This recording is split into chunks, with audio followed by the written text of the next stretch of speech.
할렐루야. 비가 와서 다들 시간들이 여의치가 않으신 모양인데, 그래도 새벽 기도는 계속됩니다. 시골 목회할 때가 생각나네요. 자, 오늘부터는 히브리서가 이제 시작이 됩니다. 히브리서인데 아주 중요한 서신입니다. 히브리서는 애매한데 중요해요. 뭐가 또 애매하냐면 내용이 애매하다는 게 아니라 내용은 아주 분명합니다. 근데 이게 누가 누구한테 적은 건지 애매해요. 이건 뭔 얘기냐 하면 혼란스러운 서신이 아니라 어느 누구든지 특별히 누구한테만이 아니에요. 모든 교회와 성도들에게, 모든 목회자들인 영적 지도자들이 누구나 다 해야 할 말이고 누구나 다 확인하고 점검해야 될 내용들이에요. 너무너무 중요한 내용입니다. 특별히 히브리서 같은 경우는 그 말씀을 듣는 이들이 주로 유대인들 좀 대상이 되고 있어요. 내용을 보니까 그래요. 히브리서 내용을 쭉 보니까 이미 하나님이라는 존재에 대해서 알고 있었고 예전에 유대교에 있었던 사람들이에요. 근데 유대교에 있었던 사람들이 그 당시 이제 로마가 그리스 문화고 헬라 문화를 도입을 했잖아요. 그러니까 로마는 군사력이나 정치력에 있어서는 로마 나름대로의 색깔이 있었지만 문화라는 거는 헬라 문화를 도입을 했어요. 그러니까 잘 보십시오. 그러면 로마가 지배하고 있을 때에는 문화는, 분위기는 헬라 문화예요. 로마 문화라기보다는 헬라 문화인데 그게 로마화된 거죠.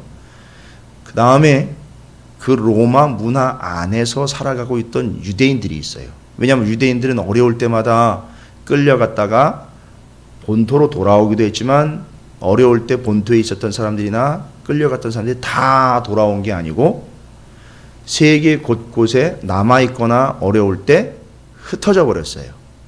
그래서 이제 이 유대인들을 디아스포라 유대인들이라고 하잖아요. 그러니까 전 세계에 흩어져 있는 유대인들이에요. 그래서 지금 그런 상황인데 유대인들은 세계 곳곳에 흩어져 있고 문화는 로마가 헬라 문화를 도입을 했어요. 그러면 색깔이 좀 애매하겠죠.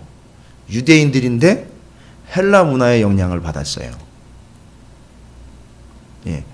이게 이 새벽 기도 시간에 이게 설명드린다는 게 좀 쉽지는 않은데 그래도 이 히브리서기 때문에 어쨌든 이해는 하셔야 돼요. 그래서 제가 차분히 설명을 드리는 거예요. 그럼 보십시오. 유대는 헤브라이즘입니다. 유대의 문화는. 그리고 로마가 채택한 그리스 문화는 헬레니즘이에요. 그래서 늘 헬레니즘과 헤브라이즘이라는 이야기가 자꾸 충돌을 하는 것을 이야기 들을 수 있어요. 여러분 이제 요거에 대해서 늘 이제 아마 이야기를 들으실 거예요. 그래서 헤브라이즘 유대주의예요. 헬레니즘 바로 로마가 채택한 그리스 문화예요.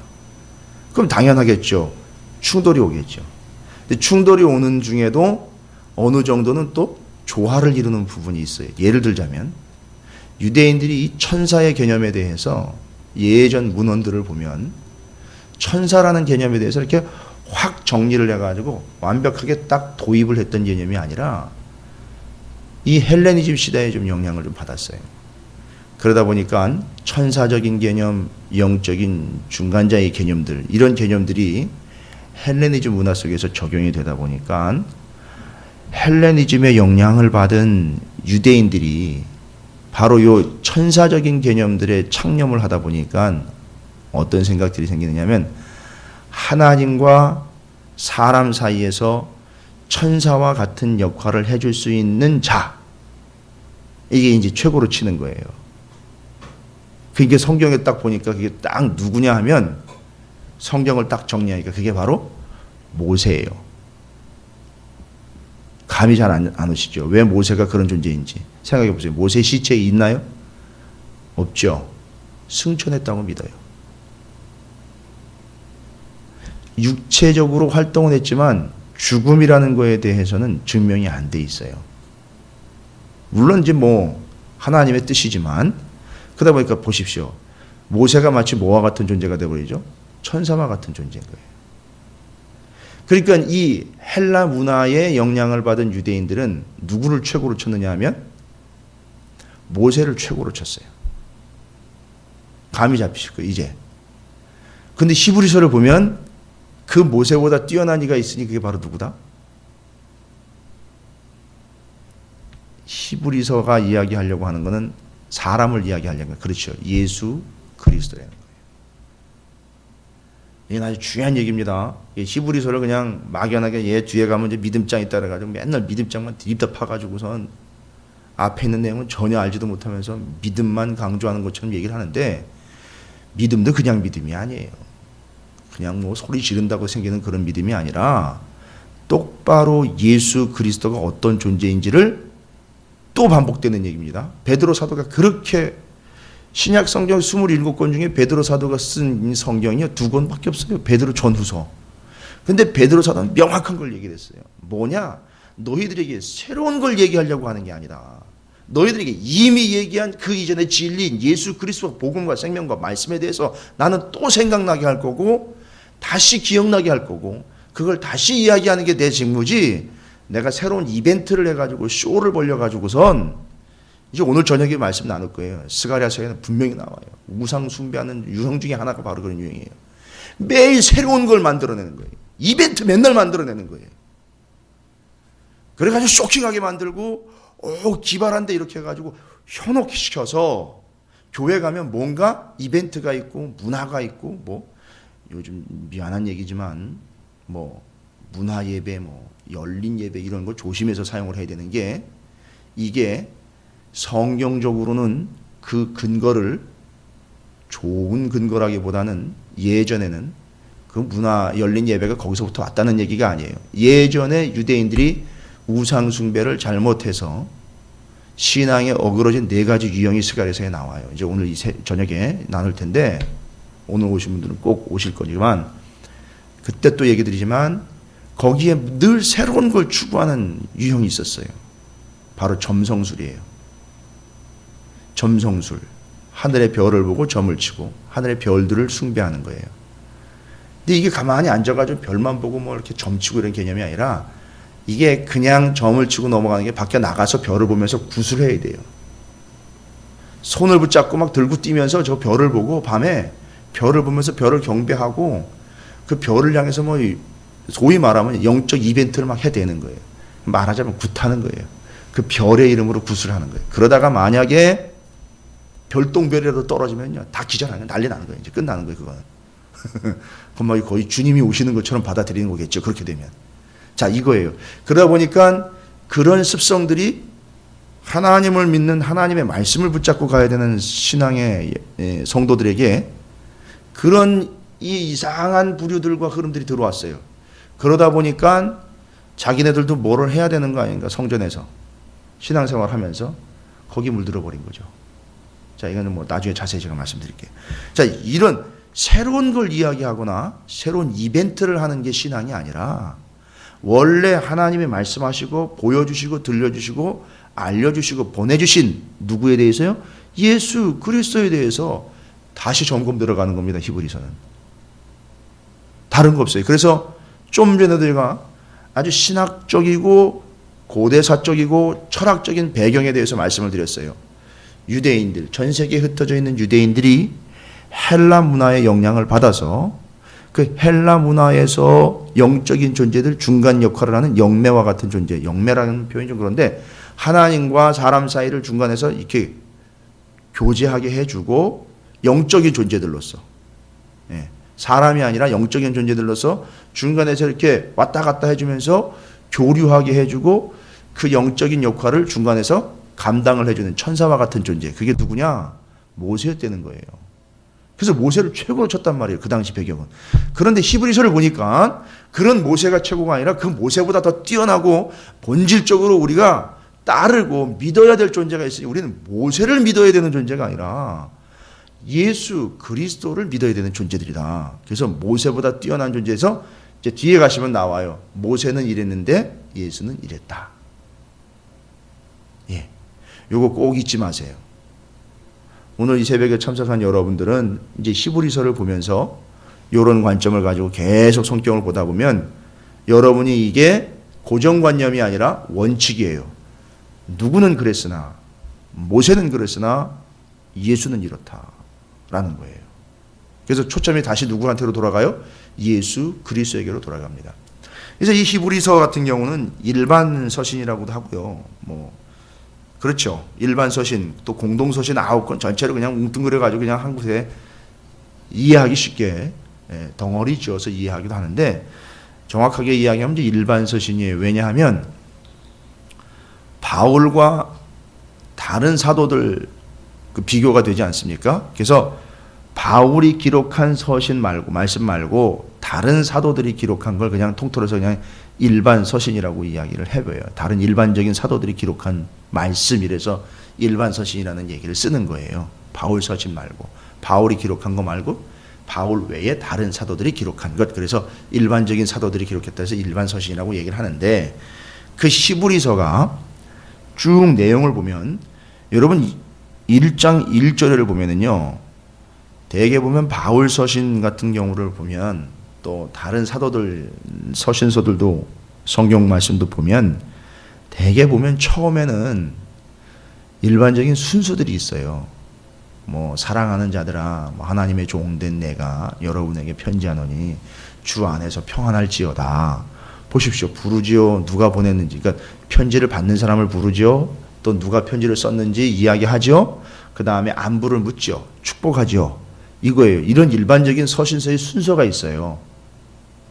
이 당시에도. 그 바울 서신도 똑같아요. 앞에 또 끝에 보면 일반적인 유형이 있어요. 그런데 제가 왜 이야기를 드리냐면, 히브리서 1장 1절부터 4절까지 우리가 같이 읽었지만, 여러분이 1절, 2절 앞부분에 4절까지 읽은 이유는 그 처음에 그런 내용들이 있는지 한번 보세요.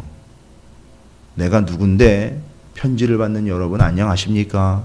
주님 안에서 평안하십니까? 내용이 히브리서에는 없어요. 뭘까요? 그럼 이 서신이 이게 엉망진창이 되는 거고, 형식도 없고, 그럼 이런 걸 굳이 그러면 진짜 하나님 말씀이라고 그러면 일반적인 형식도 벗어난 건데, 이런 것들을 그러면 말씀을 연구를 하고 묵상을 해야 되는 건가요? 성경이 있으니까 의심은 할 필요는 없어요. 그런데 생각을 해보십시오.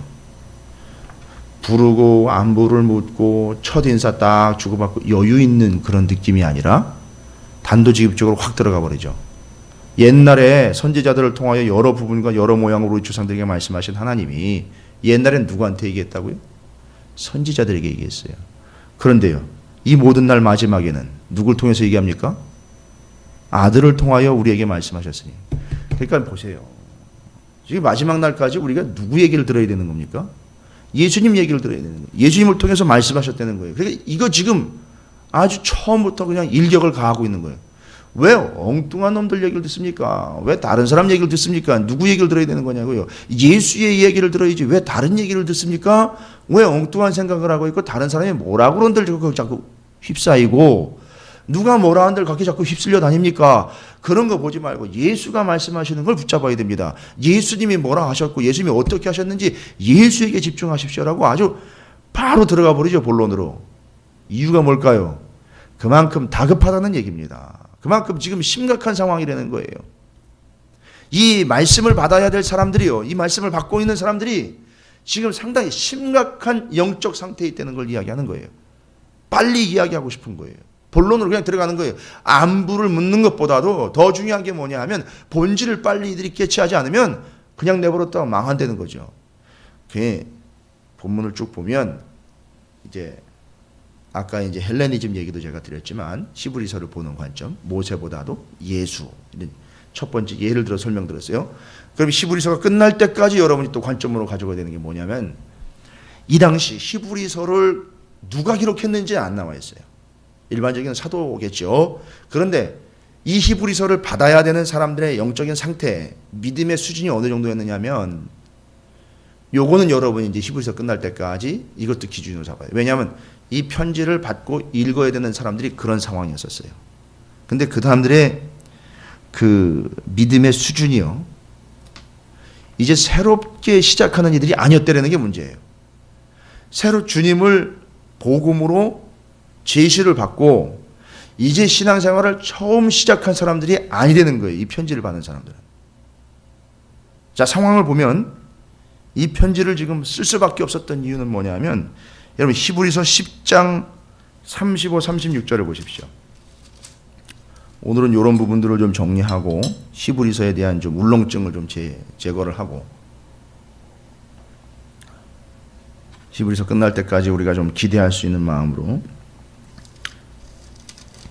서론적이고 개론적인 것, 아주 중요한 본질적인 걸 좀 말씀을 드리겠습니다. 10장 35, 36절 찾으셨나요? 거기 보면 그러므로 너희 담대함을 버리지 말라. 이것이 큰 상을 얻게 하느니라. 너희에게 이상하네요. 또 인내 얘기가 나오네요. 그죠? 기억나시죠? 야고보, 베드로, 야고보서와 베드로 전후서에 공통적으로 나왔던 말씀이에요. 인내. 그럼 여러분 인내라는 상황은 뭐라는 얘기를 말씀 제가 드렸죠? 고난의 상황 아닙니까? 그 고난이 어떤 이유 때문에 당하는 고난이죠? 믿음 때문에, 예수를 믿는다는 것 때문에 당하는 고난입니다. 그러니까 인내가 필요하다는 얘기는 지금 뭘 받고 있다는 얘기죠? 그렇죠. 고난을 받고 있다. 여전히 아직도 고난을 받고 있어요. 이유는 예수 때문에 고난을 받고 있는 상황이에요. 너희가 하나님의 뜻을 행한 후에 약속하신 것을 받기 위함이라. 자, 아직도 뭐가 계속되고 있는 상황이죠? 고난이 계속되고 있는 상황이다. 그러니까 이 히브리서를 말씀을 받고 있는 사람들의 상황, 첫 번째, 여전히 예수 때문에 고난을 받고 있는 중. 고난이 무르익었어요, 지금. 어느 정도는 진행이 됐습니다. 핍박이 진행이 되고 있는 상황이고요. 두 번째, 이 사람들은 전혀 예수를 몰랐던 사람이나 하나님을 모르는 사람이라기보다는 이미 하나님이라는 존재와 말씀에 대해서도 알아요. 선지자들이 뭔 얘기를 했는지도 알 정도니까. 왜요? 1절에 옛날에 누굴 통해 얘기했다고요? 선지자들을 통해 얘기했다. 그거 아는 거예요, 지금 이 사람들이. 아, 옛날에 뭘 얘기하죠? 옛날에 선지자를 통해 얘기했다. 율법과 선지자 하면 뭐예요? 이게 구약 성경. 성경에서 얘기하는 건 율법과 선지자 하면 그건 구약 성경이에요. 그래서 옛날에는 구약 성경이라는 말을 안 썼으니까 율법과 선지자 하면 구약 성경이에요. 그러니까 예언자들을 통해 얘기했다면 이건 예언서예요. 구약 성경을 이야기하는 겁니다. 그렇죠. 그러니까 바로 이미 알고 있는 겁니다. 신앙생활을 처음 시작한 사람들이 아니라 어느 정도는 몇십 년이나 아니 몇 대 이상 유지해 오고 있는 사람들이에요. 자, 그런데 문제가 뭐냐면 왜 히브리서를 또 적어서 보낼 수밖에 없는 히브리서 5장 12절을 보십시오. 여전히 핍박은 계속되고 있고요. 히브리서 5장 12절에 보니까 12절에 벌써 얘기가 나오네요. 때가 오래되었으므로. 이 때가 오래되었다는 얘기는 뭘까요? 믿기 시작한 때가, 믿고 난 때가, 믿고 난 다음에 어떻게 됐다는 거죠? 오래됐다는 얘기는 뭐예요? 이미 믿은 지 오래된 거예요. 이 사람들이요. 히브리서를 받는 사람들이 믿음이 이미 오래된 거예요. 이거 뭐 100년 이런 얘기는 여기다 비추지도 못해요. 비록 남의 나라에 나와 살고 있지만 가문으로 올라가 보면 그 이전부터 몇백 년 된 그런 믿음의 연조를 가진 그런 신앙의 가문이요. 믿은지 예수를 믿은지도 오래된 거예요. 또 벌써 예수님은 또 승천하시고 이미 몇십 년 또 된 거고. 자, 보십시오. 오래되었으므로 너희가 마땅히 뭐가 되었을 텐데? 그 정도 됐으면 뭐가 돼야 돼요? 선생님에 대해서 오히려 믿음이 약한 사람들과 새가족들을 가르칠 수 있는 수준까지 갔어야 되는데 뭐래요? 너희가 다시 하나님의 말씀에 초보에 대해서 누구에게서 가르침을 받아 할 처지니 단단한 음식은 못 먹고 젖이나 먹어야 할 자가 되었도다. 이해가 되시죠? 히브리서를 받는 사람들이 지금 신앙 상태가 어떤 상태예요? 믿은 지는 오래됐어요. 또 안다라고 내세울 때 아는 척하는 건 많아요. 근데 따지고 보면, 가만히 따지고 보면 아는 게 아니에요. 오히려 다른 사람에게 그렇게 오랜 신앙생활을 했음에도 불구하고 오히려 다시 교육을 받아야 될 정도예요. 그렇게 오래 신앙생활을 했으면서도. 그러니까 뭐 몇십 년은요 명함도 못 내미는 거예요. 자, 그럼 뭐라고 얘기합니까?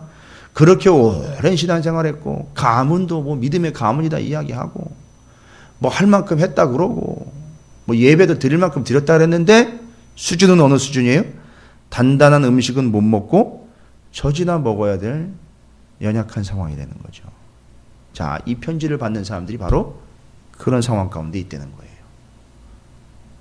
그러니까 지금 이 히브리서를 기록한 이 저자는 얼마나 지금 마음이 지금 급하고 다급한지를 여러분이 이제 감을 좀 잡으시라고 얘기를 드리는 거예요. 핍박을 당하고 있잖아요. 고통스러워하고 있어요. 실제로 성도들이. 고민하는 거 마찬가지. 이거 내가 계속 믿어야 돼, 뭐 어째야 돼, 이렇게 고민하고 있어요. 그 다음에 신앙생활을 오래 했다는 사람들 부류를 보니까 이건 엉망이에요. 뭐 옆에서 조금만 뭐가 오면 툭툭 넘어지고요. 사람들이 뭐 한두 마디 하면 그것 때문에 상처받고, 심지어는 신앙생활을 오래 했다는 사람들이 옆에 핍박이 오고 환란이 오니까 오히려 믿음 생활 시작한 지 얼마 안 되는 사람들한테 믿긴 뭘 믿어, 뭐 그런 거 할 필요 뭐가 있어, 이런 식으로 찬물을 쫙쫙 끼얹고 뭔 본이 안 되는 거예요. 거기다가 믿음의 기본이 진리 원리들에 대해서 이미 그들을 가르쳐야 될 수준에 있는 사람들이 다시 교육을 받아야 되는 거예요. 다시 처음부터 다시 배움을 받아야 되는 거예요. 남을 가르쳐도 시원찮을판인데 다시 처음부터 다시 교육을 받아야 되는 수준까지 있어요. 뭐 직분이 뭐고 이런 거 다 상관이 없는 거예요. 다시 교육을 받아야 돼요. 아주 수준이 저 밑바닥인 거예요, 지금 상황이. 그래서 그걸 뭐라고 얘기했다고요? 젖이나 먹어야 되는 상황이에요. 단단한 음식은 못 먹는 거예요. 젖이나 먹어야 되는 상황이에요. 몇십 년 됐다는데 내가 집사되고 권사되고 장로된지 목사된지 몇 년이 됐는데 여전히 단단한 음식을 못 먹어요. 맨날 젖이나 빨고 있어야 되는 상황이 된 거예요. 지금 히브리서를 받고 있는 사람들의 상황입니다. 자, 두 번째 그들의 처지가 파악이 됐죠. 첫 번째는 환난을 당하고 있습니다. 믿음 때문에. 두 번째는 신앙의 연조는 길었으나 오히려 그들의 수준이 아주 수준 미달이라는 거죠. 미성숙의 단계예요. 단단한 건 못 먹고 젖이나 먹어야 되는 거죠. 세 번째로 13장. 이게 유명한 구절이죠. 여러분 이것만 제대로 이해하셔도 히브리서는 전체적으로 여러분이 맥락을, 큰 맥락을 하나 잡는 거예요. 자, 이 편지를 받는 사람들의 대상 이야기입니다. 13장 12절 13절입니다. 제가 지금 말씀드린 거 이 세 구절은요 정확하게 표시를 해 놓으십시오. 여러분이 아주 중요한 구절로 늘 펼치시면서 이 기준에 의해서 성경을 히브리서 읽을 때마다 다시 그걸로 되게 확인해 보십시오. 13장 12, 13절이에요. 함께 읽어보겠습니다. 시작. 그러므로 예수도 자기 피로써 백성을 거룩하게 하려고 성문 밖에서 고난을 받으셨느니라. 그런즉 우리도 그의 치욕을 짊어지고 영문 밖으로 그에게 나아가자. 우리가 여기에는 영구한 도성이 없으므로 장차 올 것을 찾나니. 자, 그러면 이건 도대체 뭔 얘기인가? 예수 그리스도께서 고난을 받으시고 영문 밖으로 나갔다는 얘기는 뭔가요? 예루살렘에 성문이 있잖아요. 그죠? 그 예수님이 그 십자가를 지시고 어떻게 하셨어요? 영문 밖으로 십자가를 지고 나가셨단 말이에요. 이해가 되시죠? 생명과 복음과 진리는 예루살렘 성 안에서 성취가 된 게 아니라 예수 그리스도께서 십자가를 지고 영문 밖으로, 성문 밖으로 나아가 골고다 언덕에서 십자가를 지시고 돌아가심으로 구원을 완성을 해 내셨어요. 이제 이 이야기를 왜 하는 걸까? 예수님은 그 생명과 구원을 위하여 십자가를 지고 성문 밖으로 나갔어요. 그런데 이 편지를 받는 사람들 가운데에는 오히려 십자가를 거꾸로 생각하시면 돼요. 십자가를 팽개치고 밖에서, 그리고 어디로 들어가 봐요? 영문을 통해 예루살렘 성 안으로 들어간다는 얘기는 어디로 들어가야 돼요? 성전으로 들어간다는 얘기예요. 그 건물 안으로. 그런데 예수님이 오셔가지고 당신이 제물이요 제사장이요 성전이 돼서 이제는 옛 제사는 다 그렇죠. 필요 없게 됐잖아요. 그런데 이 당시 히브리서를 받는 사람들 중에는 어떤 사람들이 있냐면 그 환란이나 핍박이나 이게 장기화되고 또 수준이 미달이 되다 보니까 어떤 생각을 합니까? 십자가 버리고 성문 안으로 들어가 다시 성전으로 들어가려고 하는, 예수님은 그걸 헐어버리겠다라고 얘기를 했는데 다시 성전으로 들어가요. 물론 딴 데로 안 가는 것도 다행이겠다 생각하겠지만 문제는 뭐예요? 옛날로 돌아가는 거예요. 옛날이라 하면 이 사람들은 예수를 믿는 기독교인들이었는데 유대교로 돌아가는 거예요. 그래서 그거에 대해서 주님의 이야기를 하면서 히브리서 저자가 예수님처럼 복음과 진리와 생명을 위해 십자가를 지고 영문 밖으로 나아가는 것처럼 여러분도 예수를 믿고 옛날 유대교의 그 구습과 율법의 얽매임이 아니라 거기서부터 나와야 되는데 오히려 그걸로 다시 돌아가고 있지 않습니까? 여러분 정신 차리십시오라고 이야기하는 거예요. 그러니까 유대교로 돌아가려고 하는 거예요. 그러니까 왜냐하면 옛날에 유대교 배경이었으니까요. 자기 삶이. 여기 지금 이 구절을 가지고 이야기하자면 주로 예수를 믿은 사람들은 어느 부류 중에 예수를 믿게 됐다는 얘기죠. 이방인들 중에 예수를 믿게 된 게 아니라 아시잖아요. 유대인들 중에서 예수를 믿게 된 거예요. 근데 이 사람들이 이런 문제와 배경도 안 되죠. 뭐 수준도 자꾸 떨어지죠. 환란은 있죠. 고민은 되죠. 그러니까 어디로 돌아가 버려요? 유대교, 옛날 자기가 있었던 유대교로 돌아가 버린다. 얼마나 답답합니까? 자, 이게 히브리서를 받아야 되는 히브리서의 말씀을 기록한 이유이기도 하고 히브리서의 말씀을 받아야 될 성도들의 지금 영적인 컨디션이에요. 상황이 첫 번째, 믿음 때문에 핍박을 당하고 있어요. 두 번째, 믿음의 연조는 길다 하지만 수준 미달이에요. 젖이나 먹어야 될 상황이에요. 여전히. 그 다음에 세 번째, 힘들고 어렵고 피곤하다 보니까 어떤 생각을 한다고요? 유대교로 다시 옛날로 돌아가려고 하는 거예요. 아주 습성이에요. 인간의 이 자아의 본성이에요. 자꾸 옛날로 돌아가려고 하는 것. 그래서 그런 상황 가운데 있는 이들에게 히브리서를 적어 보내는 거예요. 자, 그러다 보니까 히브리서 우리가 1절부터 4절까지 읽었죠? 1장 1절부터 4절까지.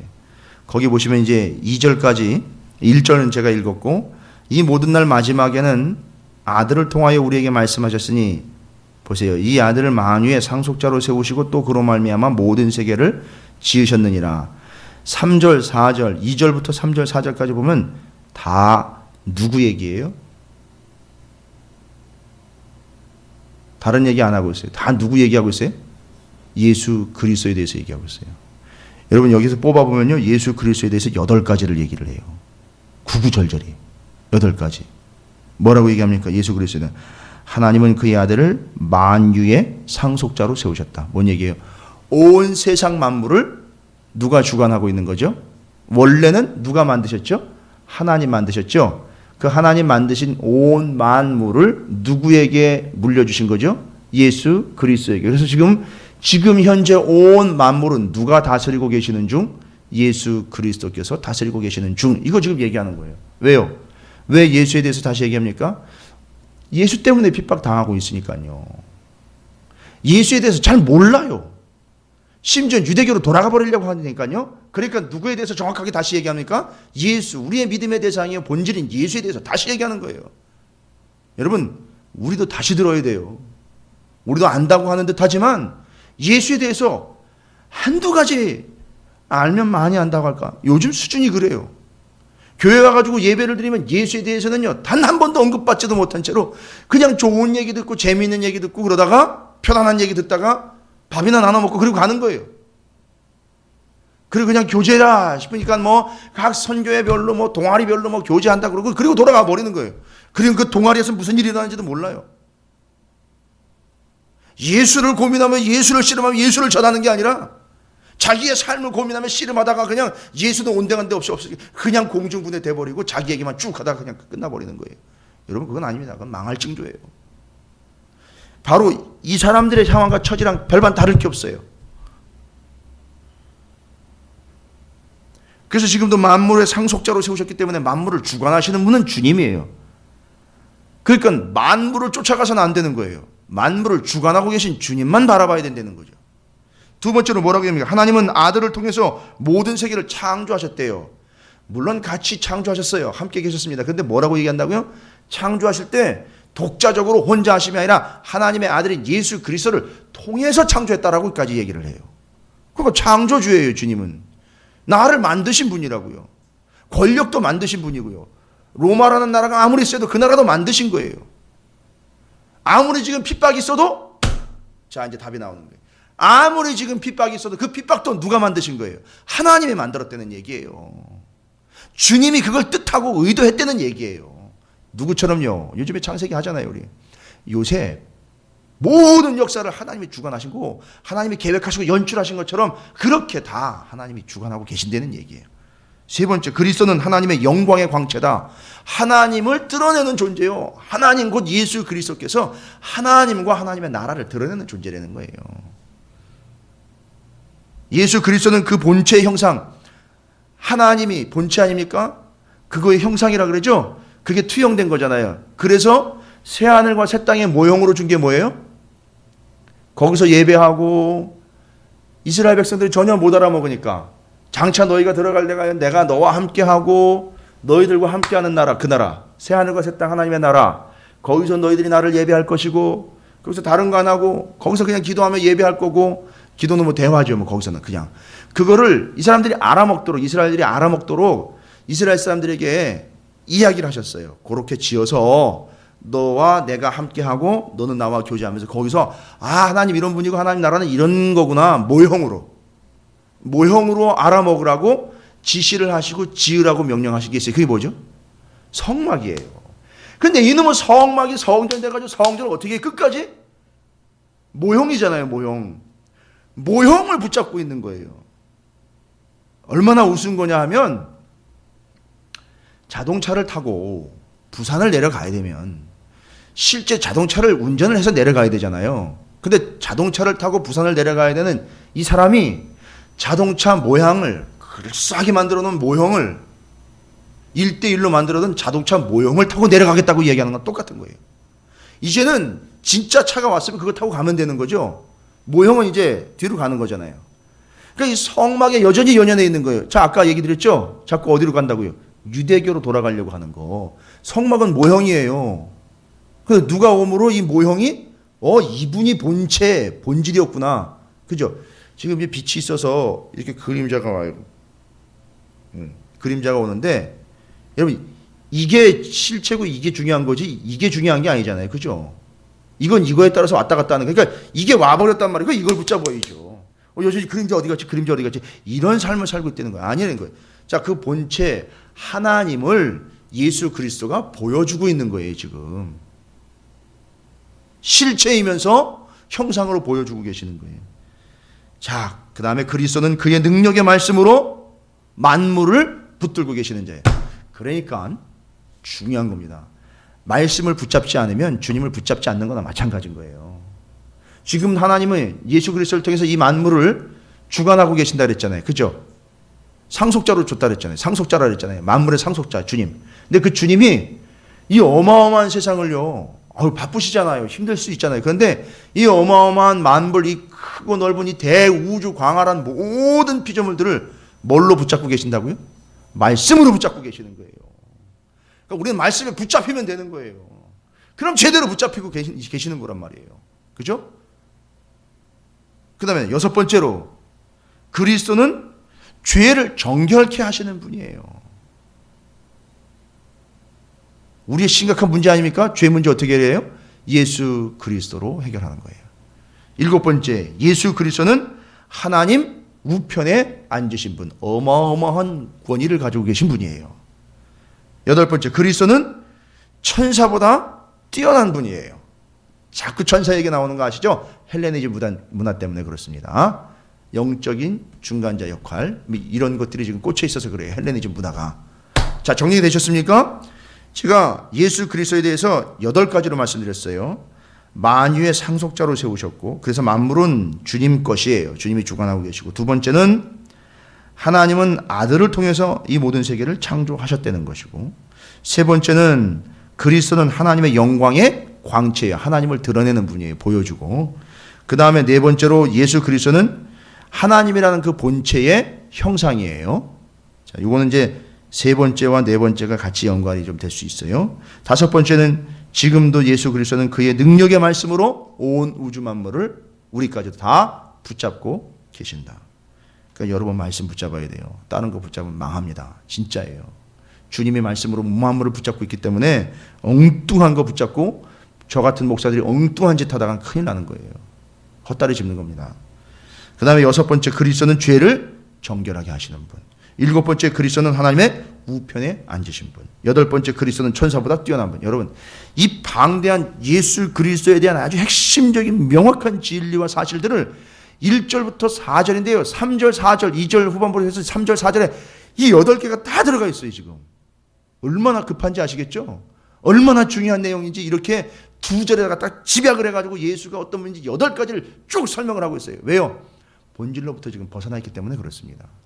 다시 누구로 돌아가야 된다? 예수 그리스도에게로 돌아가야 된다. 여러분, 오늘 특별히 뭐 방송 듣는 분들한테는 뭐 알아서 하시라 그러고요. 오늘 새벽에 오신 여러분들은 1절부터 4절까지 해서요, 제가 8가지 말씀드린 거 있죠? 다시 정리해가지고 9절을 직접 옆에다 써보세요. 옆에다가. 그리고 이 히브리서를 받는 사람들의 영적인 상태 컨디션 3가지 있었죠? 그 3가지, 3구절과 연결해서 그들의 지금 상태가 어떤 상태였고 어떤 상태였고 3가지를 연결 구절과 함께 정리하십시오. 그래서 그 3가지하고 요 예수 그리스도에 대한 8가지가 1절부터 4절까지 어마어마하게 집약이 되어 있어요. 급한 거예요. 바로 이 히브리서 저자는 인사도 없이 들어갈 정도로 본질로 들어가 버리고 있어요. 다급하다는 거죠. 여러분, 이런 긴장감 속에서 또 그런 기대를 가지시고 히브리서를 한번 도전을 해보십시오. 붙잡으신다면 하나님 분명히 여러분을, 주님이 지금 만물을 뭘로 붙잡고 계신다고요? 말씀으로 붙잡고 계세요. 이건 몰라요. 지금 이걸 얘기를 듣고 말씀을 확인하지 않으면 주님은 지금 뭐 능력으로 붙잡고 있다. 물론 말씀이 능력이겠죠. 정확하게 말씀에 의하면 히브리서 기자는 말씀으로 붙잡고 있다 그랬어요. 말씀으로. 말씀이신 그분이 말씀으로 붙잡고 있는 거예요. 그러니까 여러분은 뭐에 붙잡혀야 되느냐? 말씀에 붙잡혀야 되는 거예요. 본질이요. 누구에 집중해야 됩니까? 예수에게만 집중하면 되는 거예요. 지금 8가지 예수, 왜 다시 점검하시라 했느냐면 바로 그분만 바라보라고. 여러분에게 제가 귀찮게 하려고 숙제 드리는 게 아니에요. 그렇게 8가지 예수 그리스도에 대한 특징들을 여러분이 적어보고 다시 읽어보고 확인하다 보면 여러분이 뭐 하고 있는 거예요? 예수님을 바라보고 있는 거라고요. 그럼 보세요. 이 8가지와 그 3가지를요, 여러분의 연조가 됐으면 이제는 뭐라고 나와 있죠? 아까 말씀드린 것처럼 이제 뭐가 되어 있어야 되는데, 선생이 되어 있어야 되는데, 모르는 이들에게 가르쳐줄 정도가 돼야 되는데 아직도 가르침을 받아야 되는 수준이라면 나쁘다는 게 아니라 분발하자는 거죠. 더 애쓰고 힘쓰자는 얘기죠. 여러분이 그런 역할들을 좀 감당을 해주시면 감사하겠습니다.